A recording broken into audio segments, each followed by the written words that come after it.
This episode of Cognitive Dissonance is brought to you by AdamandEve.com. Just go to AdamandEve.com and type in Glory. That's Glory at checkout, and you'll get 50% off almost any item, a free sex swing, and free shipping. Hey, episode 420, guys. Happy episode 420. Yeah, I'm actually the same guy that called in a few weeks ago talking about the 75 pounds of weed. And I gotta say, the guy that called in last week about the friend comparing you to Radiolab, from his coughing, he sounded like he started celebrating episode 420 a little early. So, glory hole and blaze it, fuckers. Hi, this is Yvonne from Washington, D.C. You all talked about wrongly convicted. And one young man who could have did a short amount of time if he had just lied and said that he was a part of a crime. Never, ever, ever, ever, never, ever, never do a plea bargain if you are innocent. When you do a plea bargain to get a shorter sentence, you're admitting guilt. They can find new evidence and have a bus full of people, or several bus fulls of people who show up 5 years later because they didn't know this had happened, or whatever could happen that could prove your innocence. But taking a plea bargain, you have admitted guilt, and nothing has to change. You can spend the rest of your life in prison.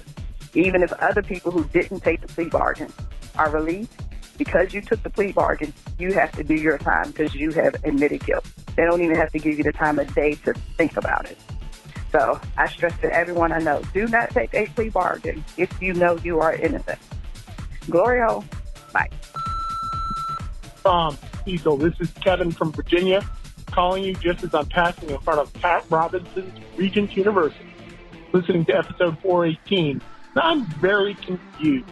The pastor claims that we have hurricane machines to try and suppress the vote. Aren't these the same motherfuckers who are telling us that global warming can't be human caused because humans can't affect the environment? We can't affect the environment. We're causing hurricanes. We can't affect it. Ah! Glory hole, motherfuckers.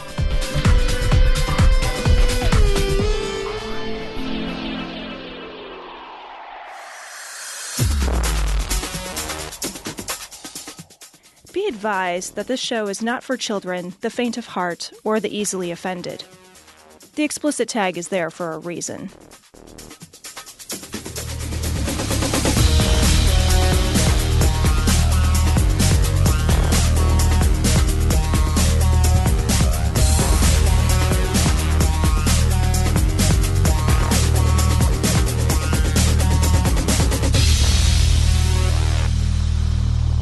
Recording live from Glory Hole Studios in Chicago. This is Cognitive Dissonance. Every episode we blast anyone who gets in our way. We bring critical thinking, skepticism, and irreverence to any topic that makes the news, makes it big, or makes us mad. It's skeptical, it's political, and there is no welcome mat. This is the half-baked episode. This is episode 420, y'all. Cognitive Dissonance. And before we decided to record this, I ate an entire bag of gummy bears. Haribo gummy bears, because I don't like the edibles very much. But I was trying to get in the spirit of the thing. I just ate a stoner. It's like, fuck it. There's plenty of THC in that guy. I just ate a lot of Ben and Jerry's, and I'm going to go home and just... I guess what I'm saying is I'm going to eat a lot. Just... because I'm fat. Best Ben and Jerry's flavor. I'm a Cherry Garcia. Like, I know it's old school, but it's a rock solid for a long ice cream. time. It's an excellent flavor. But I will say their oatmeal cookie. That is awesome. That is really good. That is fucking money. It is really good. They've also got a coconut 7-layer bar. Is that good? I haven't had it. Do you like coconut? Yeah. Yeah, it's fucking rock solid, man. For a long time, I would get everything but the. And it had that's good. all different kinds of stuff in there. It was nice. Americone Dream. I like Americone Dream isn't bad. It's not. It's certainly not something I like reach for. But if very it's sweet. there, if it's there, I'll get it. But there's a couple though for a long time that I was like Cherry Garcia, Chubby Hubby. Those were two big ones that I would go Haley for. keeps buying the Chubby Hubby and then just emptying out the container and leaving it places for me to find. I don't know what the message is there, but I don't appreciate it. You know what I like about Ben and Jerry's ice cream is you don't have to make the choice between eating candy or cookies or ice cream today. You can have it all. Yeah. It's the American dream. Yeah. That's why Americone Dream is so good. It's the other thing too is that it's really a dense ice cream. Like there's a lot of ice creams out there that are whipped with a lot of air in them, and so you'll get that ice cream. You'll be like, you could. There's specifically a brand new ice cream out there called Halo, which whips a ton of air into there, and then they're like, oh, it's only 320 calories per pint, but it's just like. Four spoonfuls of some other ice cream, right. You know what I mean? But it's like the density of their ice cream. Yes, because when you amazing. eat the whole pint of Ben and Jerry's, you feel like you've accomplished your day's goals. Absolutely. You cry in your hands afterwards, for sure. You do. I go get a second pint. Like, whatever. There's Ben and Jerry. I didn't eat enough. ¿Cuál tiene que ser aquí? Porque voy a meter Jenny y se vaya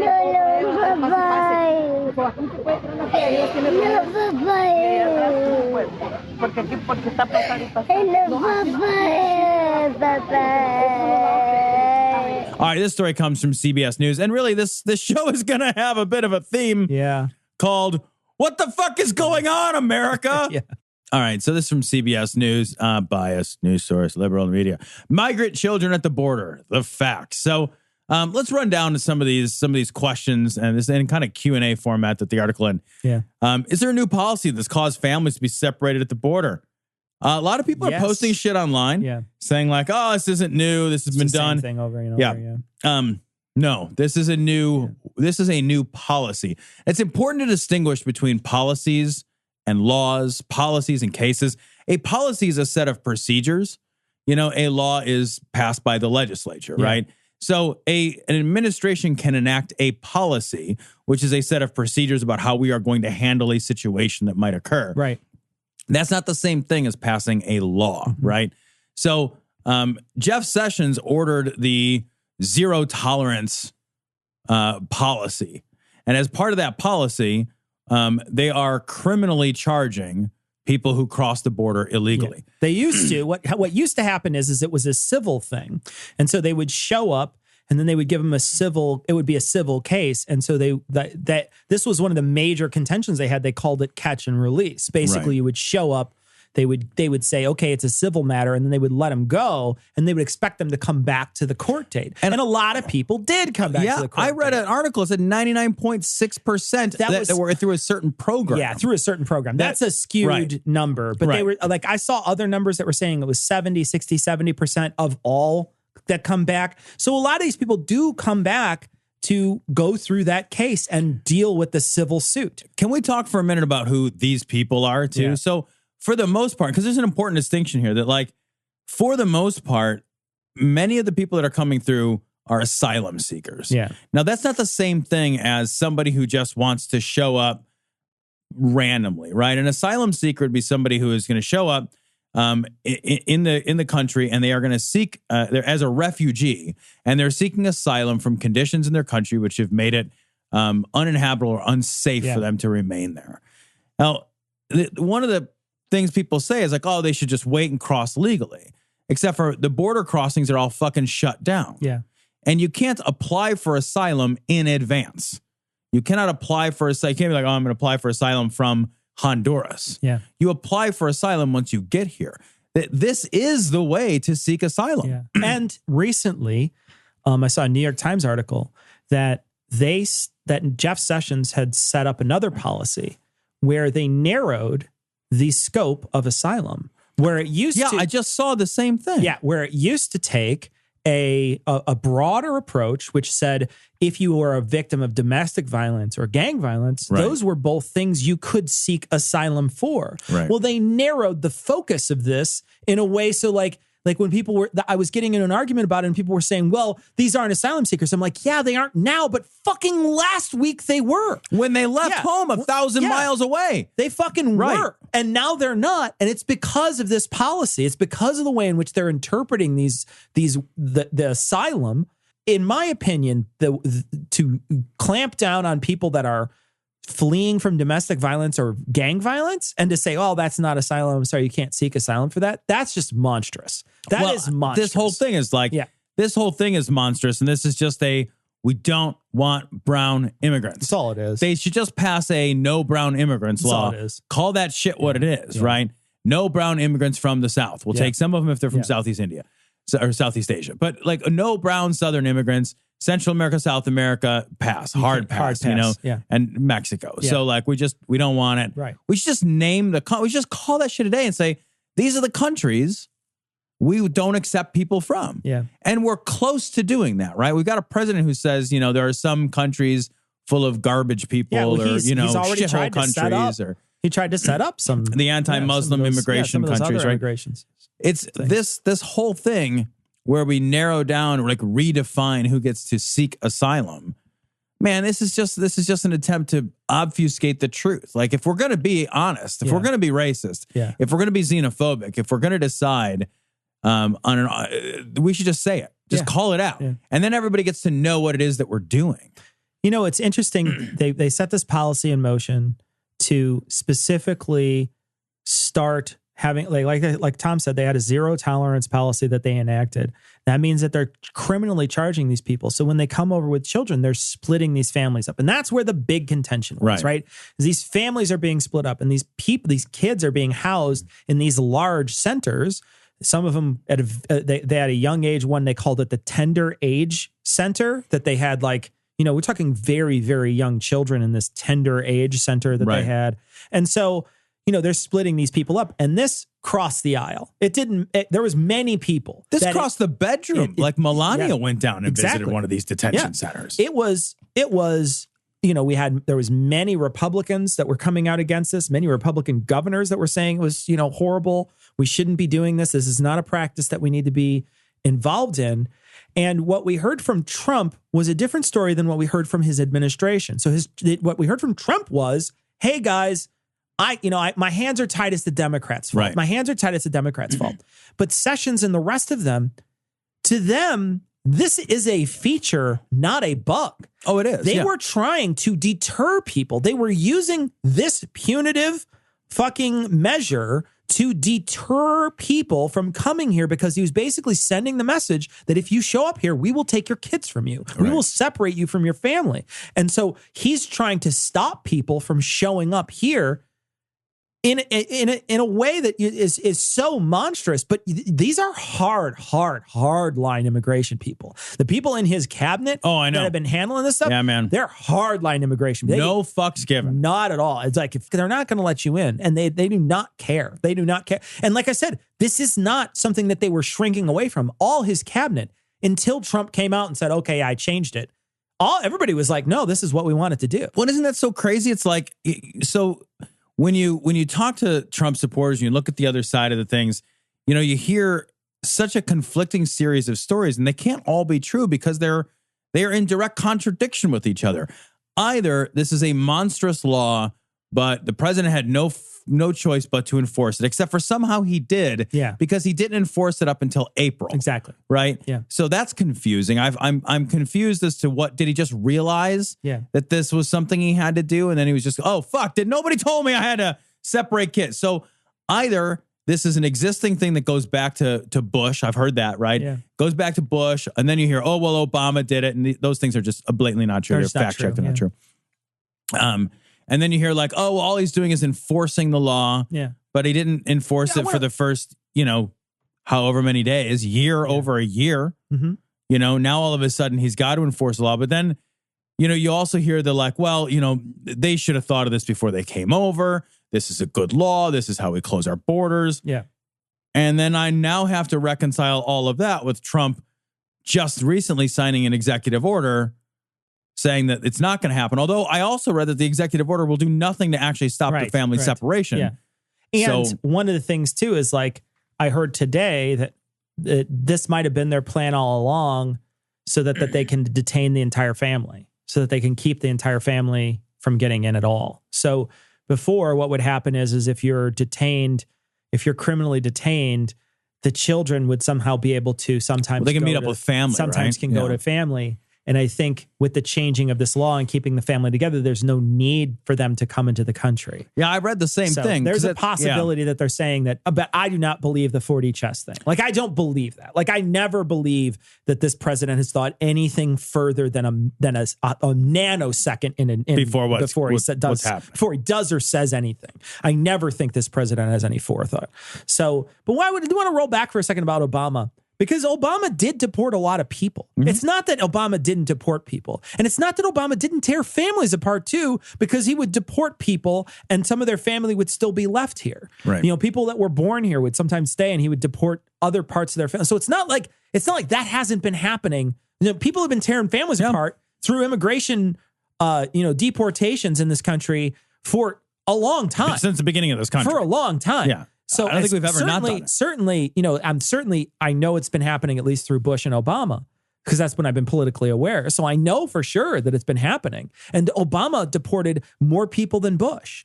So, you know what I mean? Like, so there's a lot of people that get deported. So I don't want to say that there's because I don't want to get that message. It's like, well, Obama deported people. I know he did. Oh, yeah. But he didn't. What he didn't do is when someone was seeking asylum or coming across the border, he didn't split that family up and charge them criminally. That's something he didn't do. That's something that was not in place before. It wasn't even in place for the first, year of the Trump presidency. So that's the part that I just want, nobody seems to be able to explain that part to me, is if this was a law he had no choice but to enforce, and we know that that's not true. Yeah. The facts don't bear that out. Did it just come to his fucking attention in April? Yeah. That's fucking baffling to me. And it's just, the idea, there's this Flores case, which is is being cited frequently as being it's because of this Flores case. And basically, it says you can't detain the children. The children are not detainable is the argument that the other side is making. The Flores case doesn't actually say that. The Flores case outlines specifically what the rules are when unaccompanied minor children are caught up in an immigration snafu. Yeah. So it's how, who do they go to? What's the order of operations? We've detained the parent for whatever reason. What's the order of operations to make sure the kids, something happens to them, right? We can't just throw them away or be I don't know what happened. You got to do something to them. What we don't have to do is pull these families apart. We know we don't have to because we haven't done it until fucking April. Until recently. Right. But the problem is that they're going to have to, they're probably not going to roll back the criminal thing. So they are going to not tear the families apart, but then everybody will then be detained. Yeah. And so then, what's going to have to happen is you're going to create a bunch of small detention centers, family detention centers along the border that you'll have to house these people at. Which that seems to me, and I'm the furthest thing from a legal expert, but that seems to me to be that's going to have its own set of challenges and issues, right? Absolutely. Legal challenges and issues that I don't know how we're going to navigate that. Yeah. And I look at all this and I'm like, what are we spending on this? Yeah. And why are we doing it? Right. And we there's a lot of things that when the Trump administration, they want to get a pat on the back for this now, right? They did this thing. It's like our government is like a dog that ate too much kibble, puked it on the rug, and then licked it up and wants a pat on the head. Right. I cleaned the rug. Look at me. Hey, guys, I cleaned it up. Right. It's like, you made the mess, stupid. Go outside. I just want to tell this entire administration to go lay down. Just go lay down. Go lay down and don't bother me. Well, I want to get shock collars for all the every time Trump says very. You know that one where the pincher collar? You give him the pincher. He probably does that anyway. But anyway. Melania's got the other end. Just he's got a ball gag in his fucking mouth. But the entire administration has been, they're gaslighting the whole nation. We were talking about it earlier, by creating a problem and then fixing that problem that they created and then blaming someone else for it. That's the definition of what gaslighting is. It's so funny. It's I got to blame the Democrats there is what he said. The Democrats won't fix this problem. It's you control the House and the Senate. Don't know what that means. Are the Democrats holding you at gunpoint? I don't understand that. What do you have to do? Right. That argument where it's we can't do anything because of the Democrats. You're fucking not in charge. Yeah. Did you miss the memo where you won all the things for a couple of years? Yeah. Like Trump when Obama had the House and the Senate. Yeah. Trump fucking tweeted like a crazy person, like you should be able to do whatever you want, but you don't have control of your party. You're a weak leader. Is that not literally the same fucking thing? Yeah. Does that not mean the same thing? Are you then not tacitly acknowledging the weakness of your own leadership? Yeah. But that's too sensible. Yeah. Like we're just in this like bizarro universe where if you're a supporter of this policy, well, Trump just rolled it back. Yeah. So are you pissed now at Trump, or do you support the rollback too? Yeah, I don't know. What are you supposed? Yeah. What are your fucking mental gymnastics that you have to jump through? How do you jump through those hoops? Right. I want to take a step away from the politics side of it and talk about the human side of it for a second. This will get depressing. Well, Tom, you had talked about something like this on Facebook, and I want to bring it up. Like, when is it moral to break the law? When is it moral to step over an imaginary boundary in the sand because you're in danger? When is that moral? And what a lot of these people have to say on the opposition is that this is the rule of law. We got to have laws, and there's consequences to breaking the laws. What doesn't make any sense to me is that there's all these people that see this group of people coming into our country. They're taking jobs that nobody cares about, nobody gives a shit about, nobody wants. Yep. They're going to get underpaid. They're not going to be taken care of by taxes, even though everybody thinks somehow they're going to be able to dip into this magic money pool that nobody has access to anyway. Right, I know. And so they don't have any benefits that normal citizens enjoy. They work underpaid, shitty jobs, and yet we somehow want to keep them out, and then we want to punish them, and we're upset. We're just upset, and we think anything can happen to these people because they broke the rules. And you're like, look, put yourself in that situation. There's a giant drought in the United States, huge drought. There's no food, fucking cans of beans. That's it. There's nothing left. You got to go north. You would move north. You would just take your kids north. And if you didn't move north, you would be doing the wrong thing. Yeah. And then in the moment you walk over that border, you would say, no, you've got to take me in. I don't have any food where I come from. I can't support myself where I come from. I can't live where I come from. It's dangerous. There's fucking roving bands of people looking for that one can of beans. I got to leave. Right. And then Canada, what happens with Canada then? Are they moral for putting us in jail if we're starving? Just put yourself in that position for 10 seconds. And nobody ever wants to do that because they had the luck of their birth to be born here. Yeah. And that's it makes me crazy because it's like, that's all any of this is, right? That's all any of this fucking hyper nationalistic, patriotic, rah flag waving bullshit is. You got lucky. Yep. Most of the world is born into poverty. That's most. Yeah, almost all the people are born into grinding poverty. That we were not born into grinding poverty is not because we're good or we deserve it in any more the way that like somebody who was born into poverty deserves their poverty, right? And like, I don't want to live in poverty. So why would I ever assume that somebody else wants to live a way I don't want to live? It makes me like, if it's acceptable for me, it is acceptable for somebody else. And if it is unacceptable for me, then it is unacceptable for somebody else. And if I were going to behave in some way in order to feed my family, and I got to tell you, like, if my family needs to be fed, there's no world where you don't find fucking food for them.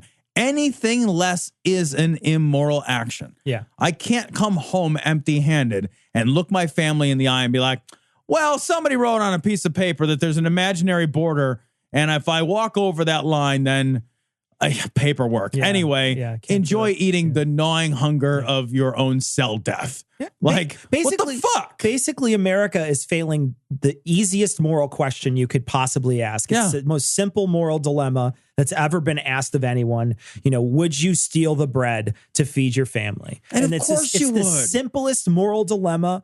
The people that are on the other side that are like, they got to be punished. They got to be punished. That is our own system.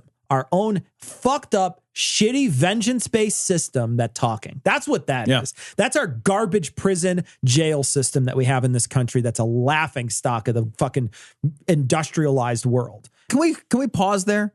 Because I think that there's something embedded in many people's belief system called I deserve the life I have. They believe in karma. I think that a tremendous, not a formalized karma, but I think a tremendous number of people genuinely believe that the good fortune that they have is a result of their actions, their choices, who they are as people, the goodness inherent in them. Sure. Like, just fucking step back from that shit for a minute and think about sort of the foundational underlying things that you didn't control about where you are and how fucking important those things are. You know, like none of us deserve most of the misfortunes or fortunes that we receive. And I think we're distressingly quick to decide that it is that we don't deserve the misfortune. And we are just as distressingly quick to decide that we do deserve the good fortune. I deserve that I worked hard. Yeah. I deserve that I went to school, I got good grades, I worked hard. I deserve to have this job. Really? Because what about that kid born in Honduras? Do you really think you started off on the same footing? Yeah. Are we really saying that all things were equal? And that's how I got this job? Fuck that shit. Stop lying about it. Be grateful for it. Recognize the inherent inequality that is part of just the system of fucking sheer unadulterated luck. That is the reason that, like, we can listen to a fucking podcast on $1,000 cell phone and walk around, Like, none of that has anything to do with you.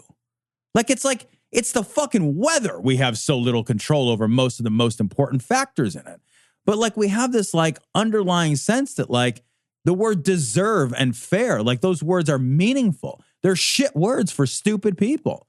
I can't, this shit makes me crazy. I have to say, too, that I don't know if it's a Trump supporter thing, but I feel like that there might be a very strong vein of, I got mine, fuck you. Yeah, and, right. And, whether or not they're, they think it's equal or not, they don't care. Right. And so, this blatant removal of human empathy, to see a group of people coming across the border looking for work that you're never going to do, that no American born citizen would deign to do. Yeah. And to say, you can't even do that. We don't even want you to do that. We don't want you here. You don't show up here. Go away. We're going to imprison you. We're going to punitively separate you from the rest of your family. Like, that's monstrous. Like, that's just straight up monstrous. So let's talk about, you want to go back to the rest of these, these items? I want to talk about this one too. It talks about MS-13, and it said the Custom and Border statistics for fiscal year of 2018 show roughly 0.1% of people apprehended at the border. 275 out of 256,000, almost 257,000 people have been linked to MS-13 by authorities. Between 2011 and 2017, about 0.02% of children detained. 56 out of roughly 250,000 were connected to the gang. And so those are people they caught. Right. This is not just like these people leaked into the country. Like, they caught them. So there's safeguards already there to make sure that this de minimis amount of people that show up are... MS-13 is not a concern. It's an overblown boogeyman. But it is something that they have talked about enough, right, to scare enough people to now think that it's one of the major reasons why we have this position at the border. It's like, it's so crazy, Cecil. It's like it's such a fucking straw man. It's like, you couldn't create a more definitional fucking version of his political straw man. It's like one of those images that they drew of the Jew in Nazi Germany with the giant nose, and like they have like, they're hoarding their money and they're like fucking dropping poison in wells and shit. You know what I mean? Like we are demonizing a group of people, and we're not just. And that's the thing is, he is talking about MS-13, but he's also saying all of those people are possible MS-13. It's the same thing with the Muslim ban, right? Except for even more ridiculous. It says orders of magnitude even more ridiculous than that. And if you want to know what those orders of magnitude are, well, it's 0.02%, right? So that leaves 99.98% of these fucking people are fucking not MS-13. Yeah. I want to talk too about why they're coming. And this was another reason why a lot of people were saying, I was getting into arguments with people who were saying, well, these are just people who are just showing up. We need to just turn them away. They're just random people. No, Custom and Border Protection statistics show an influx of migrants from Guatemala, Honduras, and El Salvador, countries with which the United Nations Children's Fund reports as having experienced sustained gang violence and political instability. Okay, to be fair, though, the United Nations is a liberal think tank. That's true. We should just leave the United Nations. No, we should leave just the Human Rights Council. Let's just get rid of the Human Rights Council. So, Tom, I want to take a minute to talk about our sponsor, AdamandEve.com. Remember that if you go to AdamandEve.com and you enter Glory at checkout, you'll get 50% off almost any item, a free sex swing, and free shipping. But we got a message from someone who said that since we've had this deal going, they've been to Adam and Eve a couple of times. And so they have a couple of sex swings. Oh, I got. And they were like, what do I do? And my first thought is, we didn't mention it on the show, but I want to mention it now. You have to play Smash Up Derby. Like, that's what you have to do with your sex swings. You may have to angle things a little differently, but my suggestion is you find two door frames near each other and you get smashing. I feel like I would have to construct a doorway near the, build an elaborate interior infrastructure. What you need to do is create a complicated zip line system. A zip line. I'm coming in there. I'm coming in there. Please be positioned right. I'm coming in hot. And if you want to come in hot, you can go to AdamandEve.com, type in Glory at checkout, get 50% off any item, a free sex swing, and free shipping. So this story is from commondreams.org, and I love it, and it makes me love Elizabeth Warren so much more than I did before. I can't get enough of this woman. Yeah. Elizabeth Warren says, let's be clear, Trump is holding thousands of kids hostage to try and get Congress to pay for his stupid wall. I want to read her exact tweet here. At Real Donald Trump could pick up the phone and stop the separation of families seeking refuge in the U.S. Instead, he continues to hold thousands of kids hostage to try and get Congress to pay for his stupid wall. This is his policy, and he can stop it.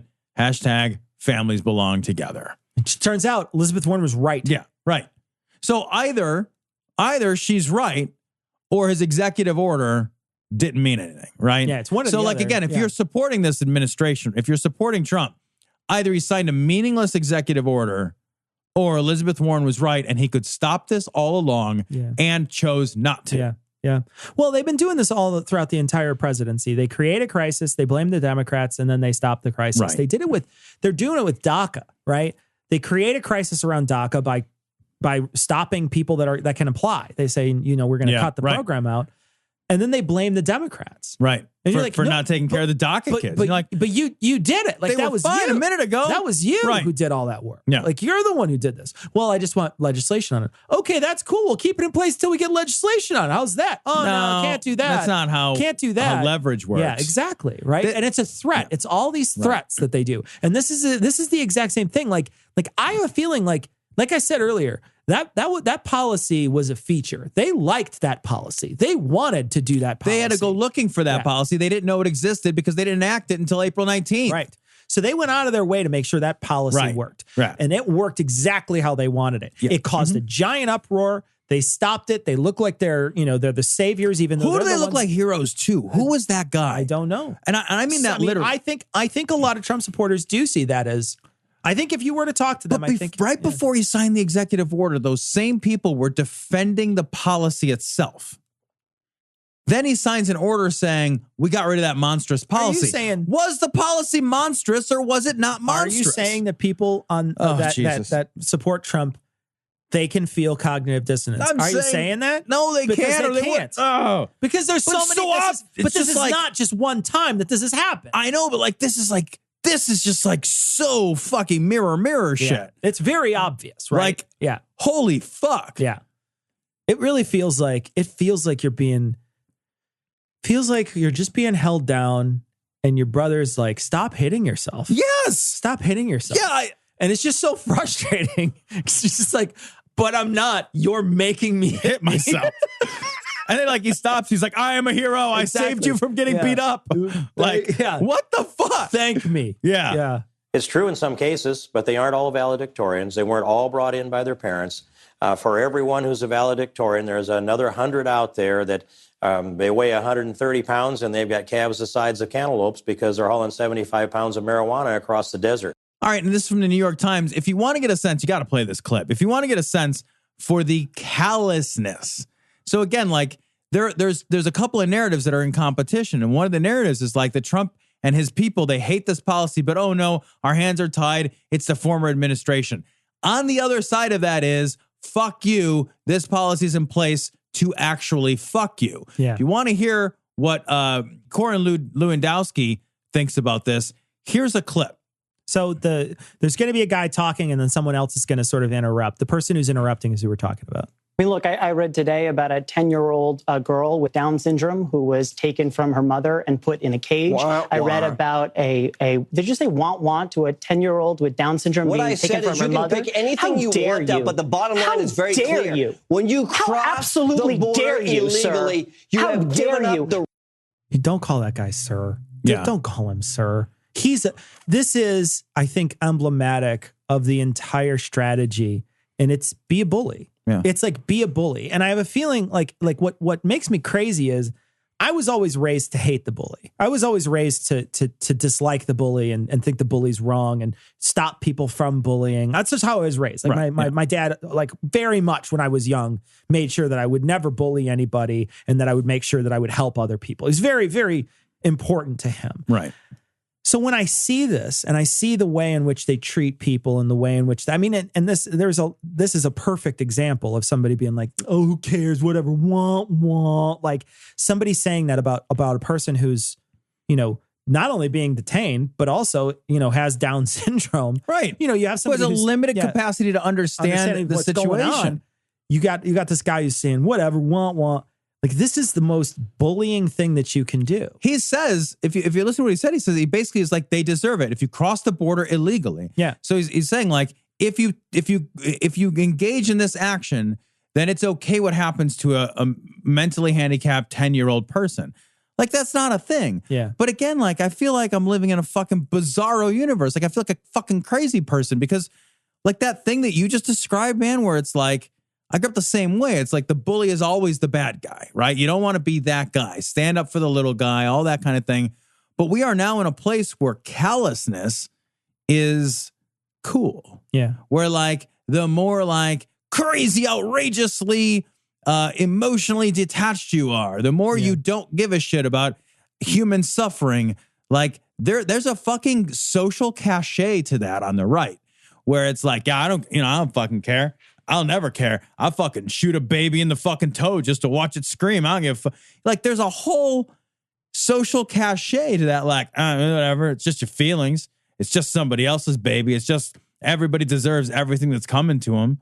And if you can, like, the more hard-hearted you can be, it's like the more that side kind of reveres you for this sort of like, and I wonder if is it all part of that same kind of shitlord thing? Do you know what I mean? Like, it's like, yeah, whatever. Like, what are you going to get emotional about it? Yeah. Yeah. Well, you know what happened the other night? Rachel Maddow was reading, and that thing that came across that talked about tender age facilities came across her desk. And she's like, this is breaking.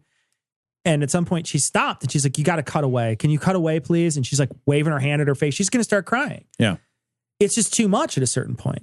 But there's people out there that are like, well, everything she's ever said is invalid. She got emotional. Right. I can't believe anything she said because she once shed a tear on air. But cruelty is an emotion. Yeah. Hatred, cruelty, meanness, avarice, those things are emotionally led. They're not logical. Yeah, not logical. Right? There's no, like, you can't, there's this bullshit idea that, like, this sort of, like, tender emotions are the ones that which are the negative ones. They're the negative ones. Whereas, like, hard, mean-spirited things are somehow thought of as less emotional. Like, oh, well, you got to make hard decisions. And, like, yeah, being a dick is still an emotional decision. Anger is still an emotion, right? Yeah. But it's like anger over the mistreatment of others, that's bad. Anger at other people taking something that you think is yours or you think you deserve, that's good. It's still anger. Mm-hmm. This whole idea that, like, emotionality is a negative is just so selectively used. It's selective garbage. Emotions. They're not choosing all emotions. They're not even choosing emotions in the same circumstances. There's not a Vulcan up there who's just like, I am logic. All I do is do logics. But fucking womp. Yeah. Well, and like I said, man, this guy's just a bully. Like, he's just a bully, but that's a celebrated thing. Right. Yeah. And it's weird. It is. It's fucking super weird. Right. And look at like what some of the people like initially, like some of the criticism of Trump was back in the heady early days when he was just terrible and not absolutely awful. You know, when he would like do like weird, crazy shit, like, you know, the weird handshake things he was doing and that weird, like push past somebody to stand in front of him. Slap that guy and pull him back. Right. Yeah. People were like, yeah, good for him. We need a man with some power. Like we're at a place where there's a certain amount of like where we celebrate bully reverence. We celebrate toxic masculinity. Yeah, right. You know what I mean? Like we celebrate that. Instead of like saying like that is toxic. It's garbage. Like, it's no real man acts like that. Right. You know what I mean? Like you're not, and this is not a no true Scotsman. Okay, this is not a no true Scotsman.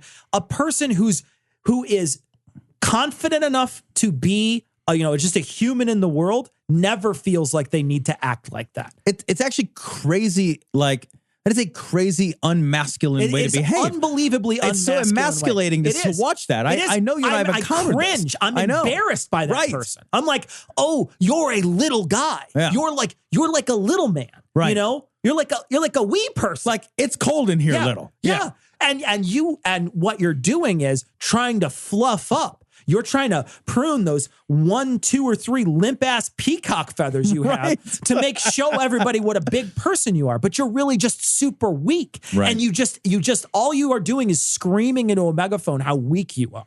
And you see people that are really powerful that they never have to do that. They never have to do that. They're just confident in their own power. And you see other people and you're just like, no, you're just a weak little dude. Right. And I feel like we're celebrating this really awful part of, the worst advice you could give a man. Right. The worst advice you could give. The beta male's guide to being alpha is now. Yeah, exactly. Right? Right. Yeah. It's like that book is now like the fucking #1 bestseller. Yeah. It's by Jordan Peterson. Yeah.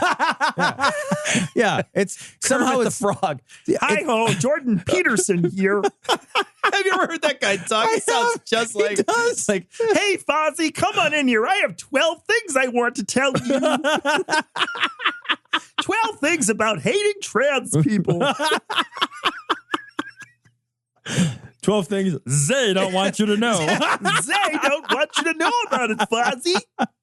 That's demonic, everybody. It is absolutely demonic. This is just fucking like, okay, so we were kind of serious there for a minute. Yeah. Let's get weird. This is from the Daily Banter. Trump apologist accuses caged immigrant children of engaging in sexual activity. It's even worse than that. Like, it's so much worse than all of this. It's just crazy. So I'm just going to play the clip. It's just cuckoo for Cocoa Puffs. Jim Acosta from CNN basically. Okay. This guy's dead. Okay. That guy looks like he's computer generated. He looks like Max Headroom's racist uncle.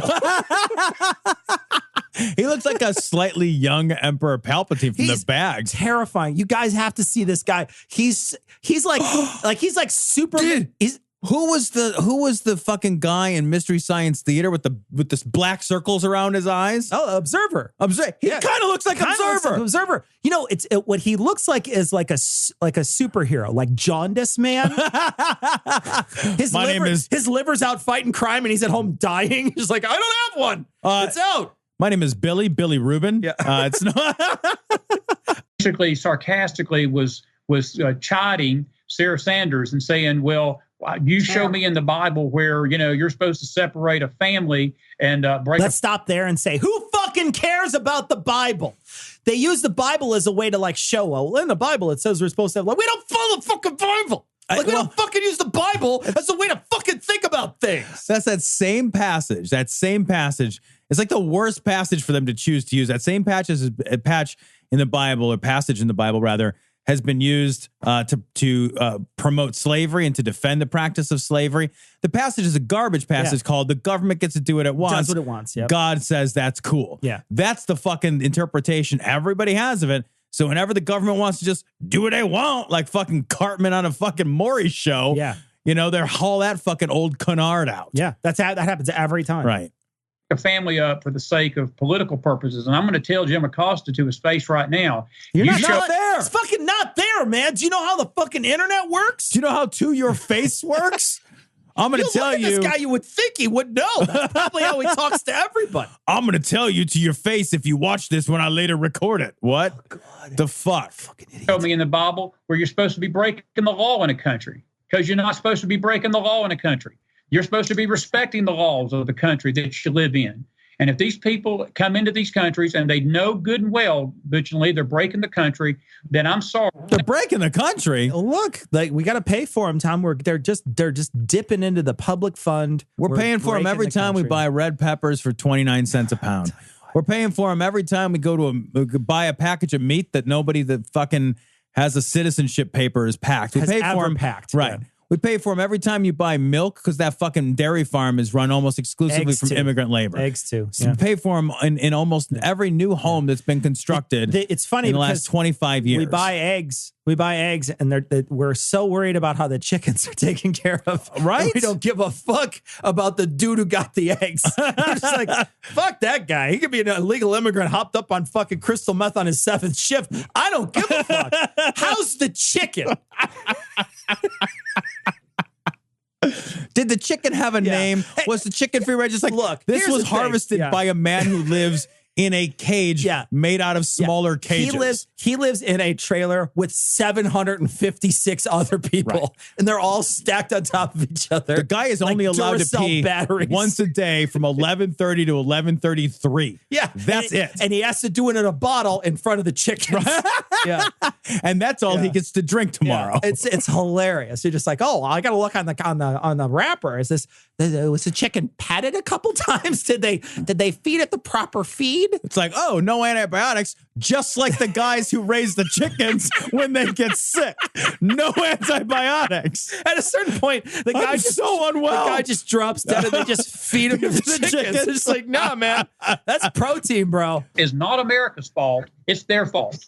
And they need to get with that program. That's what Jeff Sessions was basically saying. He was saying, look, I've got sympathy for the family, but they said, look, I got mine. Yeah. Look, Jeff Sessions was not saying he has sympathy for the families. Jeff Sessions was saying, no, that's cool. That's kind of what we had in mind in the first place, guys. Right. That was literally the intention of this policy was to create this kind of outrage. Jeff Sessions would have had a kite that said, fuck you on it and floated on the fucking border.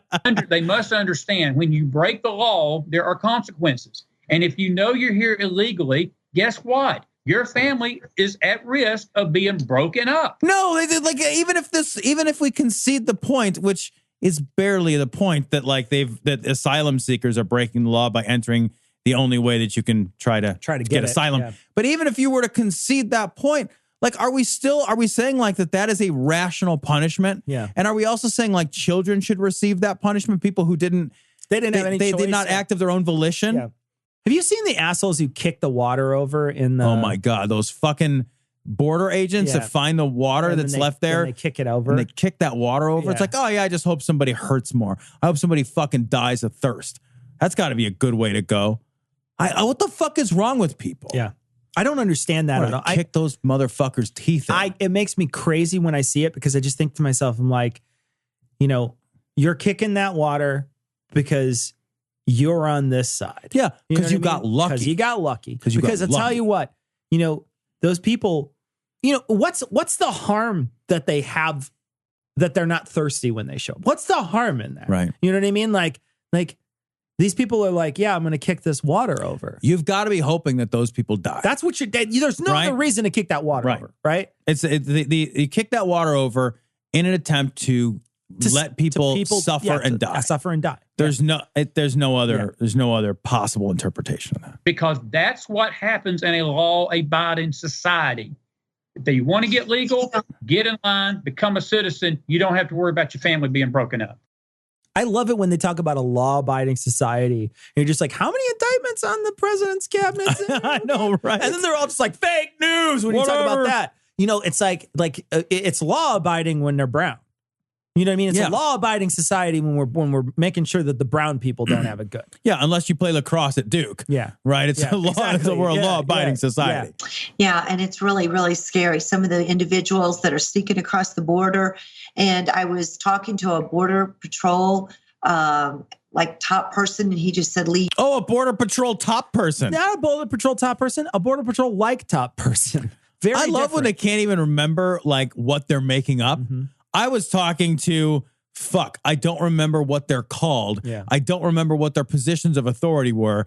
She's basically saying like, so authority figure says. Yeah. Argument from authority says everyone. I know. Yeah. You cannot believe rape after rape after rape. Children. We are getting exhausted raping all these children. Rape of what? Like, what are we talking about? Who's raping who? The border official is raping some. What are you talking about? I think that's what she's saying is that it is getting so tiresome to rape all these kids. I can only like the refractory period. My dick is chafing. It's a lot of work. I am trying to take advantage of as many as I can, but I can't keep up with the volume. Below 10 years old, engaging in sexual activity, all kinds of sin and disgrace and darkness, the pit of the pits. Darkness, huh? Huh. That's Hello, darkness, my old friend. That's a weird, interesting way to call it. Darkness, huh? Huh? Weird. That's so weird. strange. Yeah, those brown ones are sure dark, huh? Sure dark. Yeah. 10-year-olds engaging in sexual activity. If a 10-year-old is engaging in sexual activity, it's almost certainly non-consensual. It is non-consensual. Well, unless they're another 10-year-old, right? I guess, like, yeah, you know, yeah. like I think even still, I think that's what they're trying to suggest. Is that like? Is it really? I don't know what they're. I don't know if they're suggesting. I don't know like what they're putting talking about. 10-year-olds in cages, and 10-year-olds are just like, I don't know, want to fuck like you do when you're in 4th grade. I don't know. It doesn't even work that good yet. It doesn't happens with it. It's just it's a weird dangle. It's a tingle dangle. Yeah. That's all it is. A 10. It's a tingle tangle. And so we're not getting the top of the line echelon people coming over this border. We're getting they're shitty people too. Yeah, they're bad. They're bad. Blame people. the shitty people. Yeah. Are we just going to scratch off the poor, tired, huddled masses thing? I think we already have. Are we just? But I mean, like, see, are we just going to be like, buff that out? Yeah, sorry, buff guys. that out of there. That was like way back. That was if they had the right paperwork and were from Europe. Yeah, then we're good. Except Irish because they're like black Europeans. It's a whole thing. Criminals. I mean, total criminals. The top of the line echelon people coming over this border, we're getting criminals. I mean, total criminals that are so debased and their minds are just gone in the unclean. They're murderers. They're treacherous. They're God haters. 257 people out of 257,000 people were MS-13. Were MS-13. And that's assuming that all the MS-13 are as awful as she says, right? So that's even granting the idea. And these aren't necessarily, they're just connected. Right. They're not necessarily. But I mean, like, let's even give her all of that. Yeah. Let's give her all of that. It's still like there's nothing. She's backing this up with nothing, right? She's just saying like they're bad people, so they deserve what's coming to them. Yeah, exactly. They deserve it. It's a way to rationalize the damage that we're doing to those people. We deserve what we got. You deserve what you got. Incidentally, we get more. Incidentally, I got it pretty good. Right. You want answers? I think I'm entitled. You want answers? I want the truth. You can't handle the truth. This is Right Wing Watch. This is Paul Begley asking the questions few of us are brave enough to ask, Cecil. Did the Illuminati assassins target LarryKudlow with a heart attack gun? I mean, how does that say? That sentence is mad-libbed. Can I read that again? That sentence is mad-libbed. There's somebody who's like, give me a weapon. Right. You know? Heart attack gun. Give me an adjective weapon. Right. Yeah. Give me a disease. Yeah, like a disease. Scoliosis. Yeah. Give me a weapon. Cannon. It's a scoliosis scimitar. It's all curved. It is. It's curved in the back. It's perfect. I know. It's perfect. I know. Oh, God. Here we go. God, heart attack. Give me a kidney stone frisbee. Wait, no. But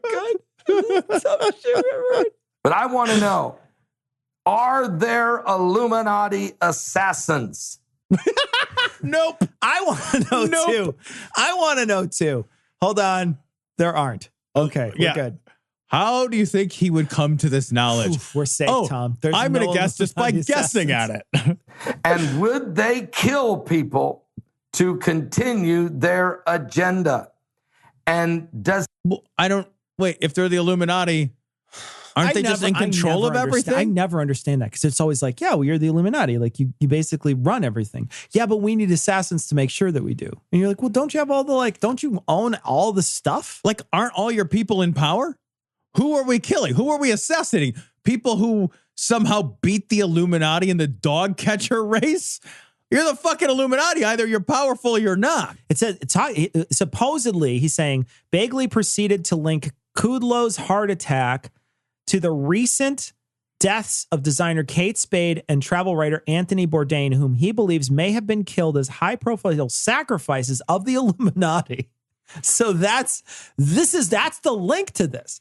They're talking about like Anthony Bourdain and Kate Spade as sacrifice. That's who the Illuminati. Why do the Illuminati have to make sacrifices? And why not? And here's the thing: why not just do somebody nobody will ever miss? You know what I mean? Like you're gonna miss Kate Spade. You're gonna miss Anthony Bourdain. Did anyone notice? They're just like, if it's Ted, the guy who runs the drill press down the road, you're like, hey, where's Ted? I don't know. I haven't seen him in work recently. You know what I mean? Like nobody's going to miss that. It's not going to be national news that Ted, the drill press operator, isn't around anymore. Plus, if you've got a heart attack gun. I have nothing against drill press. I'm sure you guys do great work. We're going to get emails from the fucking Drill Press Association of America. You guys drill me a glory hole. The please. fucking DP Association is going to send us weird. Yeah, I want a DP glory hole. I love the idea that like you've got a group of assassins that have a heart attack gun and yet they use faked suicides. Like, yeah, you would have always used the heart attack gun. The heart attack gun, you're just like, wait, was Anthony hanging himself and you shot him? This is right. Was he in the process of hanging himself? And he's like, oh shit, I'm having a heart attack. This heart attack gun is like, it's the fucking idiot equivalent of like, I'm going to stab him with an icicle and the murder weapon will melt. You know what I mean? There's a bunch of Illuminati guys running around with one hand in a cooler.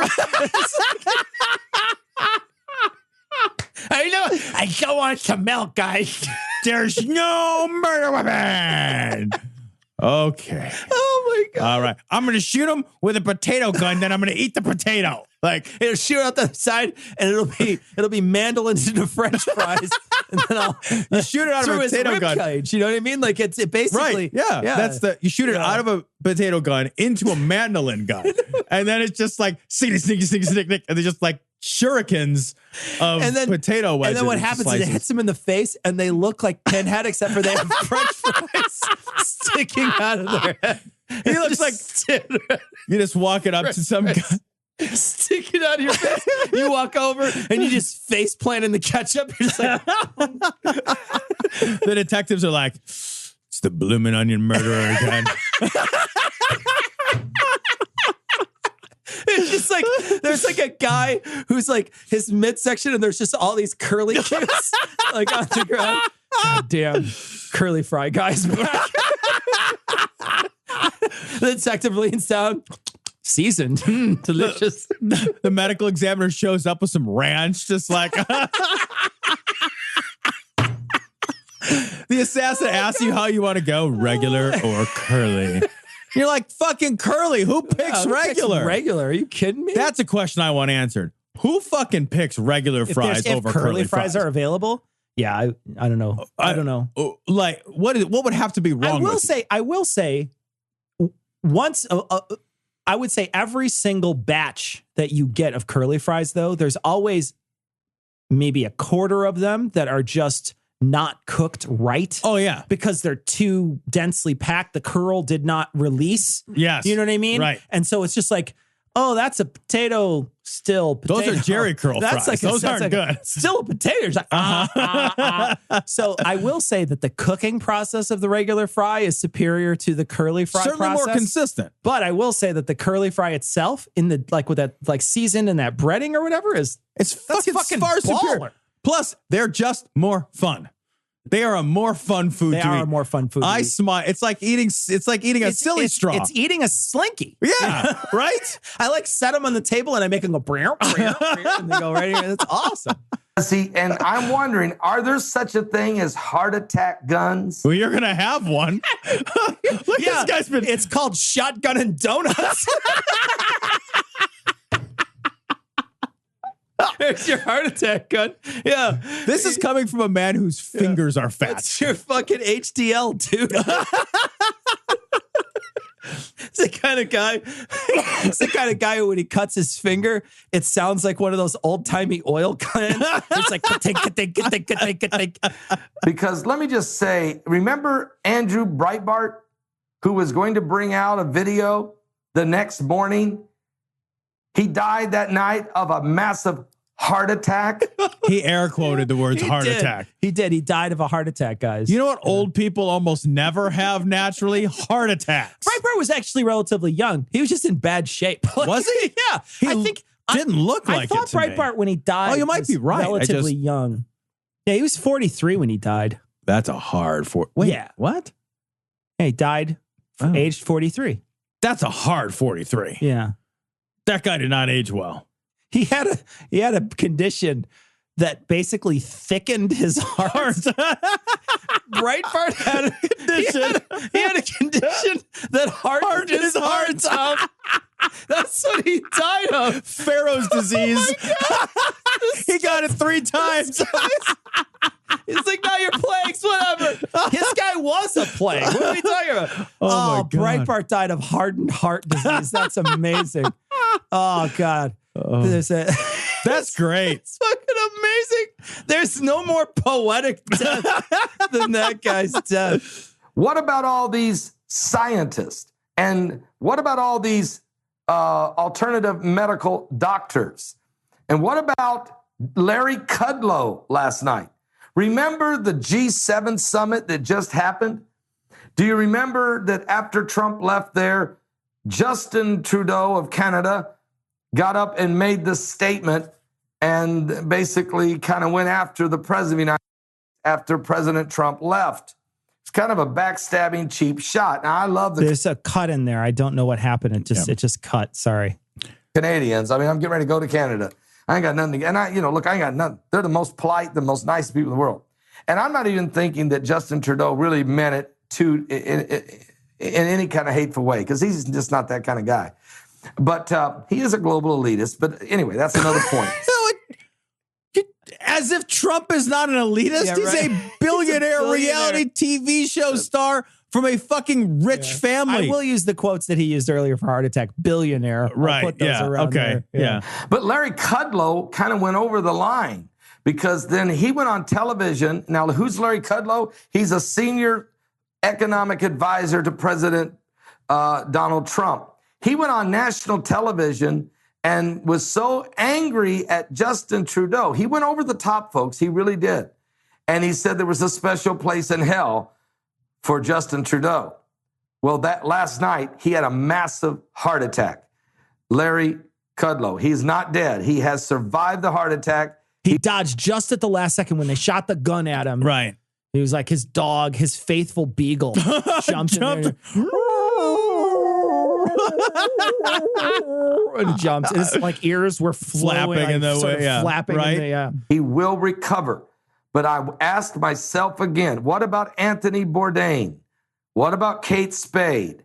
Why did they end up hanging? Especially when I found... Because they made fun of Justin Trudeau. That's why. Put the fucking dots together, man.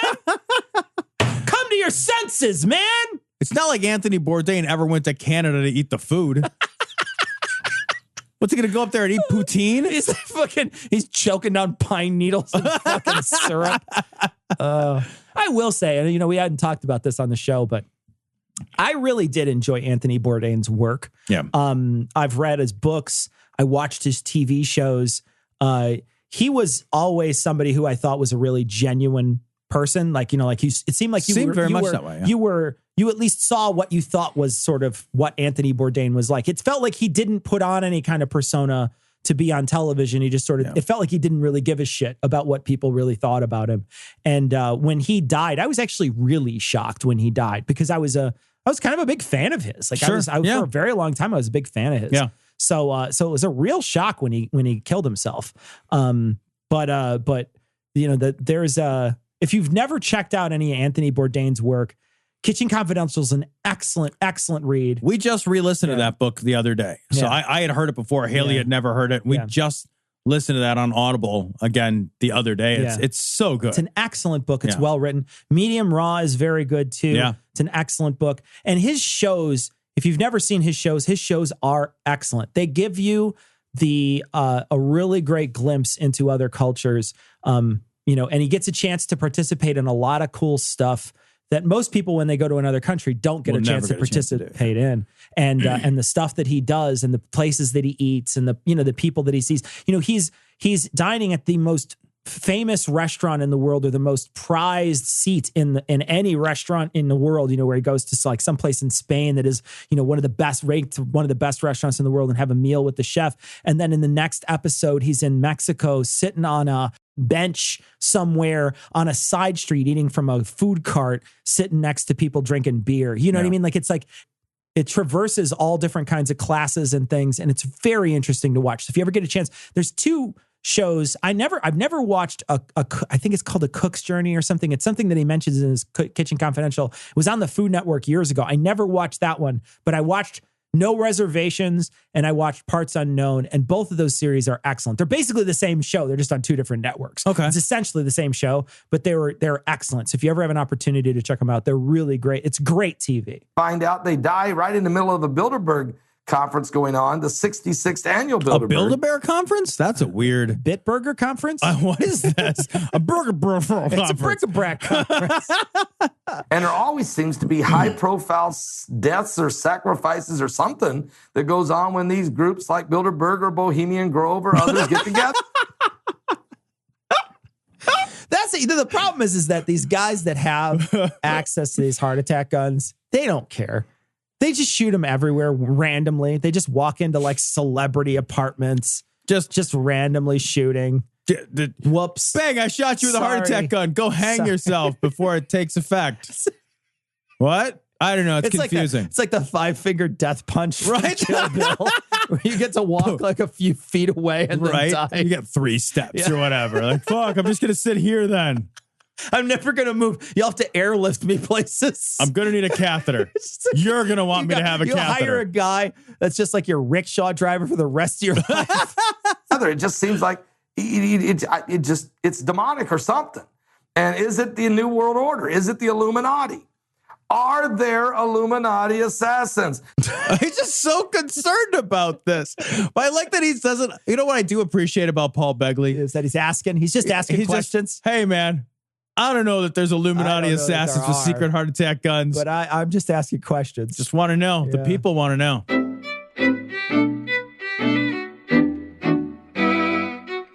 So we got a lot of people to thank. We went missing a week a while back. So I want to thank all our patrons.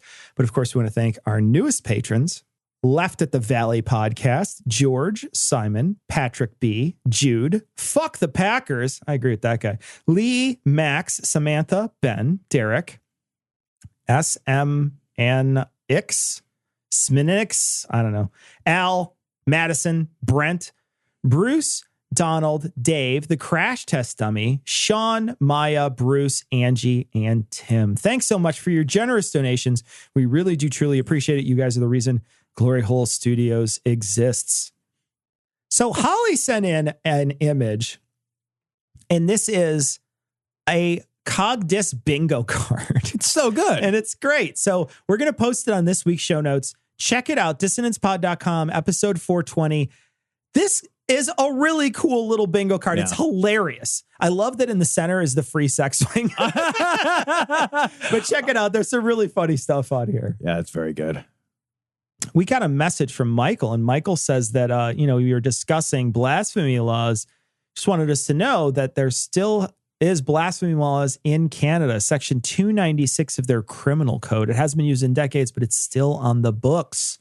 Wow, that's interesting. Now, I don't know the veracity of that comment because I didn't bother to check out section 293 of our criminal code. I don't read Beaver, but that's so I've heard. Maybe pay a little attention. Yeah, maybe. Oh, we got a message from Jay, and Jay says that he'd been going through the back catalog. In episode 38, we did a story about a mohel sucking a freshly circumcised baby dick. And he's wondering, if a grown man wanted to convert, will a mohel suck his dick wound? I don't know. Get in there, buddy. Yeah. Still bleeding. No, that's not blood. He dipped it in this styptic right there. Just right. Oh, that's a stinger. They don't let you do that one anymore. We got a message from Amrit, and Amrit says that he wanted to let me know that the episode I was talking about on Star Trek The Next Generation was called Damrock and Jalad at Tanagara, I think is what it's called. And we're going to post a link to, I guess, the video of where they're inscrutably saying fucking metaphors at each other. I'll post it on this week's show notes, episode 420. We also got a message from Amrit who wanted to let us know that there's a Reddit called Trumpgrets. And I was talking about there's a Reddit called Trump Criticizes Trump. And it's where they go back and they take his tweets and they look at his tweets and then they apply them to a policy or something he just recently did. And very often what it'll be is like, Obama's weak, he did this thing. And then like basically Trump did the exact same thing like this last week. Immediately. Yeah. So normally they take his tweets to criticize his own path as president.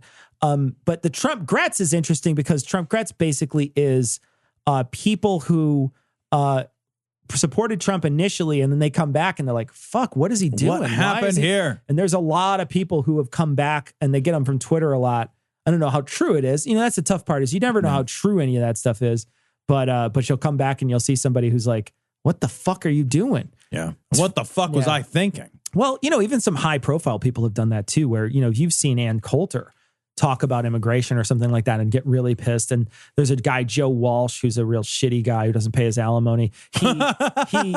He also did that shit. Oh, really? Yeah. He'll come back and say, here's a great policy, and he'll love Trump for it. And then sometimes he'll be like, oh my gosh, this is an awful, shitty, awful thing you've done. And how could I have supported you? At least he's evaluating the policy. It feels and not like the person. It does feel like he's doing that. You know? Yeah, it's not alimony. I want to take that back. It's child support. $117,000 in child support to his ex-wife and 3 children. So that's what they suspended his driver's license until he starts paying it. That was in 2011. They did that. I don't know how far. I don't know how much in arrears he is today. If he is at all, I don't know. His kids might be grown.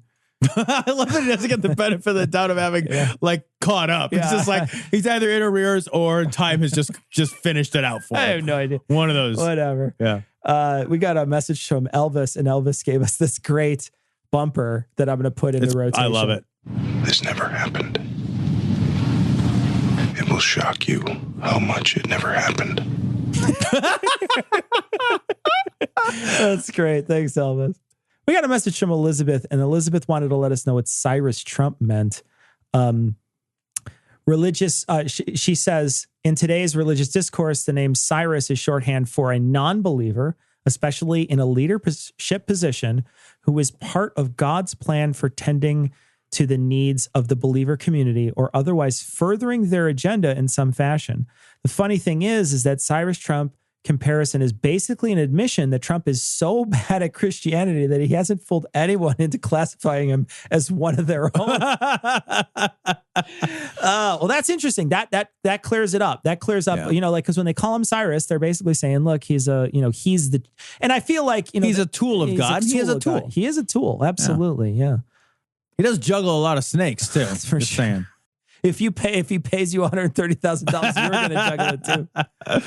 All right. Well, that's going to wrap it up for this week. We hopefully we'll have a guest on for one of the shows coming up. We're going to have to record a bunch of shows before I go on vacation because I'm going to go on vacation at the beginning of July. So we're going to have hopefully a couple of guests coming up, and we should have a pretty fun show where we do a Dr. Oz thing. We have a Dr. Oz thing planned. Yeah, it should be fun. So there's a bunch of stuff that we're going to be planning for the next couple of weeks, but hopefully we'll have a guest next time. And that should be a lot of fun. But we're going to leave you like we always do with the Skeptic's Creed. Credulity is not a virtue. It's fortune cookie cutter, mommy issue, hypno-Babylon bullshit. Couched in scientician, double bubble, toil and trouble, pseudo quasi-alternative, acupunctuating, pressurized, stereogram, pyramidal, free energy healing, watered downward spiral, brain deadpan sales pitch, late night info docutainment.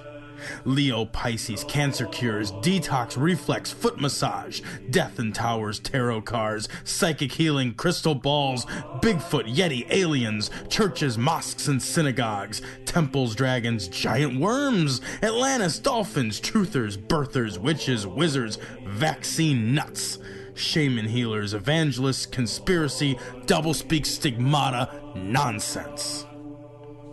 Expose your sides. thrust your hands, bloody, evidential, conclusive.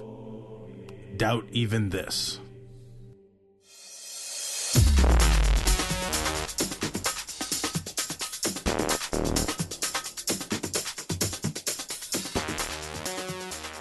The opinions and information provided on this podcast are intended for entertainment purposes only.